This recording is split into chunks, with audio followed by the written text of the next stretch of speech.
बहुत बड़ी स्टडी हुई है, 24,000 लगभग इसमें पार्टिसिपेंट सम्मिलित हैं। उन ज़िलों में जाके सैंपल्स को कलेक्ट किया गया, इंफॉर्मेशन कलेक्ट की गई,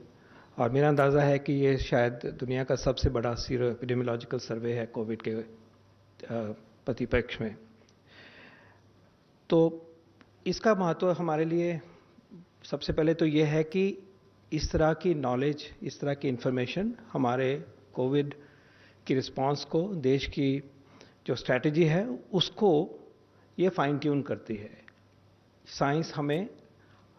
कोविड को रिस्पॉन्ड करने के लिए, कोविड को जीतने के लिए जो हमें गाइड करता है वो हमारी स्ट्रैटेजी का एक केंद्र बिंदु है, और ये उसी श्रृंखला में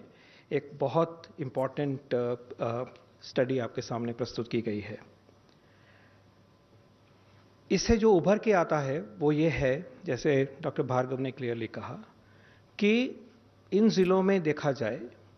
तो 1% से लेस पॉपुलेशन, 0.73 पॉपुलेशन में कोविड का प्रकोप अभी तक हुआ है। आपको ये भी एम्फेसाइज करना चाहूँगा कि ये जो रिजल्ट हम देख रहे हैं ये 30 अप्रैल के लगभग जो स्थिति है वो उसको दर्शाते हैं ये, क्योंकि ये स्टडी जो करी गई वो 3rd वीक ऑफ मई में करी गई मोस्टली, और 15 दिन लगते हैं एंटीबॉडी को आने के लिए। तो जो स्थिति दिखाई दे रही है ब्रॉडली, वो हम कह सकते हैं कि लगभग 5 हफ्ते लॉकडाउन के बाद की जो स्थिति है, 5 साढ़े 5 हफ्ते की, वो हम आज देख रहे हैं। तो कम से कम उस स्टेज पे देखें अगर, तो इसका जो प्रकोप है हमारे देश में इन जिलों में लेस देन 1% पॉपुलेशन में आया है। इतने बड़े देश में इतने लेवल पे इस पैंडेमिक को देश ने रखा, ये अपने आप में एक बहुत इम्पॉर्टेंट अचीवमेंट है, इसमें कोई डाउट नहीं होना चाहिए। क्योंकि जिस तरह से ये वायरस फैलता है, जो वायरस की मंशा है वो बहुत फास्ट स्प्रेड होता है, और उसके बारे में जितना भी हम जानते हैं यही कह सकते हैं कि इस डेटा के बेस के ऊपर कि इसको इस लेवल तक सप्रेस रखा है, इस लेवल पे ये पैंडेमिक हमारे देश में अभी तक मौजूद है 30 अप्रैल की दृष्टि से, तो ये एक बहुत बड़ी बात है। इसके साथ ही जो दूसरी बहुत बड़ी बात उभर के आ रही है, और सिर्फ इस डेटा से नहीं आते, वो जो डेटा हेल्थ मिनिस्ट्री आपके साथ साझा करते हैं वो ये है कि मोर्टेलिटी रेट जो है देश में इस पैंडेमिक की वजह से वो क्लियरली लो है, और ये खुशकिस्मती की भी बात है, और ये भी एक तसल्ली देता है कि अगर हम इस पैंडेमिक में लो मोर्टेलिटी को रखते रखते निकल जाएंगे, बच जाएंगे, तो ये एक देश के लिए बड़ी अचीवमेंट होगी। और इनफैक्ट किसी भी महामारी में और भी कई गोल होते हैं, लेकिन सबसे सेंट्रल जो गोल होता है वो यही होता है कि जो लॉस ऑफ लाइफ है वो मिनिमम हो। तो इस स्टडी से ये भी दर्शाया गया है कि मोर्टेलिटी लो है,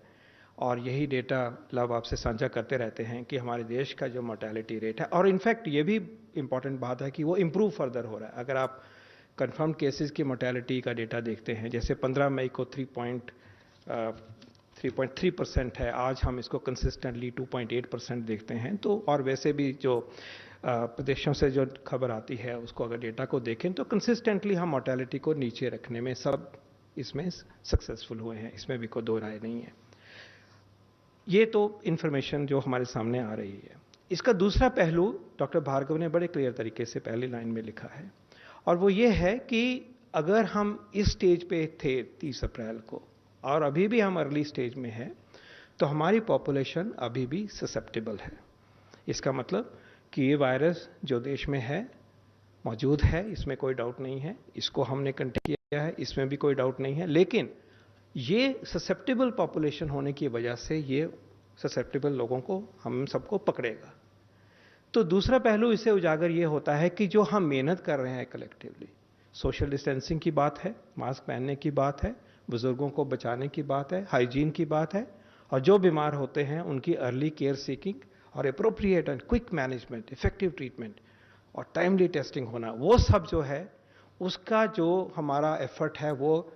कम होना तो एक बात है, उसको हमें बहुत गुना तक ऊपर लेके जाना होगा, क्योंकि आगे ये लड़ाई अभी चलेगी, महीनों तक चलेगी जैसे हमें दिखाई दे रहा है। लेकिन अभी तक इसमें हम सक्सेसफुल हुए हैं बहुत हद तक, हैं प्रॉब्लम्स हैं कुछ एरियाज में जहाँ पे कि वायरस का स्प्रेड ज़्यादा हुआ, वो जोन्स हैं, आप सब जानते हैं, और उसको फेस किया जा रहा है। लेकिन हम सबके लिए एक मैसेज है इस